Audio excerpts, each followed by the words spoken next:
Workplace bullying stinks, but how can you be sure that you are actually being the victim of a bully at work? Hi, Emily. Hi, everyone. It's Emily, the Career Catalyst. Today, I really want to talk to you about that process.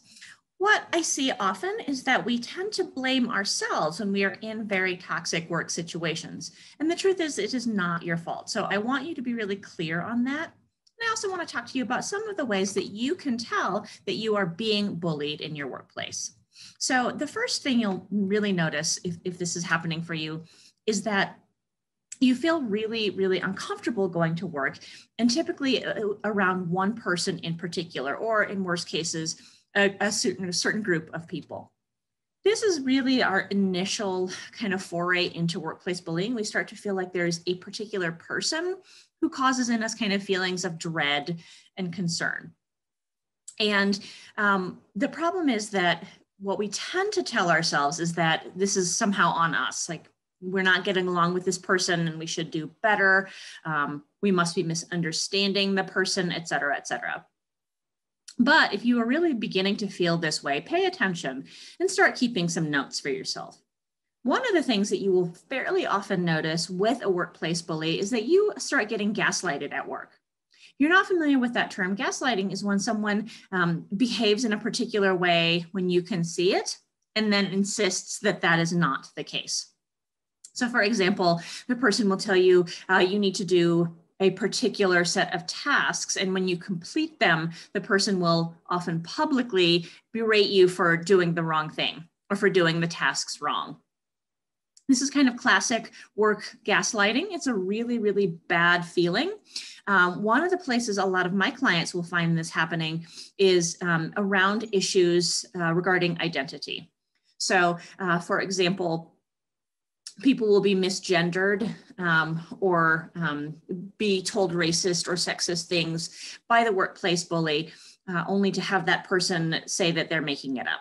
It's not true. I wouldn't do that. What are you talking about, kind of thing.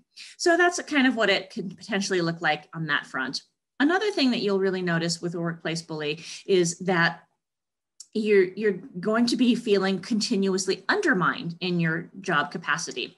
So the person will, for example, fail to provide you a resource that you've said you need, and then will angrily insist that they did provide you with that resource, or will change deadlines, particularly if it's a person who is in a supervisory role to you. In my particular case, the way my workplace bullying looked was that I would get just strange, out of the blue, very negative, very hurtful feedback during things like my annual reviews. And in fact, my particular workplace bully also insisted that we needed to do semi-annual reviews because I was such a problem child that I needed to do this more often.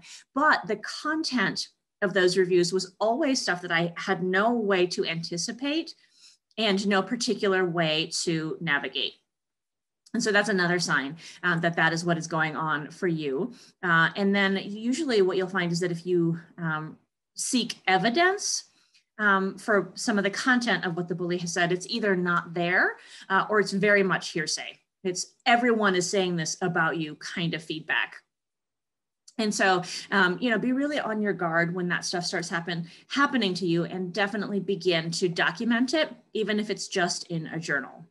And then one of the other ways that you can tell that this is happening is that you begin to get some retaliation from the bully at the workplace. So when you do something really great and get a lot of positive feedback from others, the bully is really going to start to undermine you, start to say bad things about you, might even start some rumors about you. And then you will also potentially begin to notice that other people in the workplace are picking up on some of your bully's kind of phrases around you, and might, for instance, begin imitating a nickname that person has given you that's hurtful, or begin using some of the examples that the bully has used, even though they're unfounded. The problem with this is that this kind of toxicity can actually spread into the larger workplace and begin to affect other people. And chances are quite good that they won't even know that that is what's happening. Tricky thing about these workplace bullies is that they tend to be very, very good at it. and very manipulative. And so people will begin to often sort of see that person's perspective without seeing yours. Now, I want to reiterate that this isn't your fault, and you shouldn't feel guilt around letting this happen to you. But you should definitely begin to shore things up so that you can be a little bit protected. And so one of the things that you can do if this is happening to you is, as I mentioned earlier, start to document it. It doesn't have to be formal. You can just write this down in a notebook, but do begin to do that. And if you have an ally, particularly within your office, pull that person in and have a check-in with that person as you need to. If it's someone external to your office, make sure that you are having a fairly regular set of conversations with this person about what is happening to you, because it can be your reality check. My ally, when I was going through this, didn't work in my office, and I would meet with her periodically for coffee and that sort of thing. And it was really, really encouraging when I would talk to her, and she would really reiterate for me that this wasn't normal and that the behavior patterns here were really strange and unhealthy. Just really kind of a good sanity check to have someone like that. Another thing you can do is to begin to respond to your bully, particularly if it's someone in a supervisory capacity, with written feedback and check-ins. And so what I did was every time I had a communication with my particular supervisor who was my bully, I would immediately follow up with an email that clarified what we had discussed in that conversation. And I would do it even if it was a pretty off the cuff kind of conversation. I heard you say X, Y, and Z, is this correct? And I had a line in there about how if I didn't hear back from her, I would assume that my interpretation was correct. And then also, as an added layer of protection for myself, I began to send out a weekly email to her. So on a Friday mid-afternoon, I would sort of wrap up the week. I would say, here's what I've accomplished this week. Here's what I'm in process with. Here's where I am stuck. And the stuff where I was stuck, I would also add if I needed any particular resources from my supervisor. And now this stuff did not actually make my workplace better, but it made me feel that I was really doing my part and really helped alleviate some of my own self-doubt. I was clearly doing every single thing in that space that I could to make sure that the communications were actually pretty clean and thorough. And I also felt that if I had needed to take any kind of legal action, I would at least have had some evidence backing me up. Ultimately, it's generally not worth pursuing litigation in these cases unless what you're facing is really, really overt. It tends to be more of a hassle for you than it is ultimately worth. But I think it's just nice to know that that kind of information is there.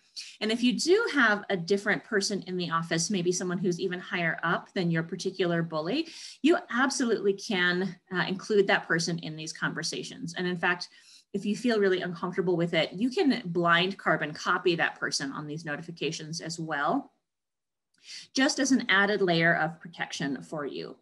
To me, though, the main reason to do this is just to kind of keep those sanity checks going, because if you are doing all of that, you just have proof in front of you that you are doing every single thing in your power to alleviate this bullying situation. And so you will know, even if you do wind up leaving the role, as I did, that you've done a lot. You have really worked hard to mitigate the situation, and that will just wind up being a little piece of proof for your own self and your own sanity that you didn't do anything wrong in this situation. So I hope this is helpful to you. Definitely let me know if you have additional questions about any of this. And I'm sorry to say that workplace bullying is a pretty shockingly common occurrence. So don't doubt yourself if you feel that this is happening to you, and definitely reach out to someone and see if you can find some allies for yourself. And then also, of course, I would encourage you to begin looking for a new job. All right, I hope you all are doing really well. I very much hope you are not being bullied, but if you are, please don't hesitate to reach out. Take care.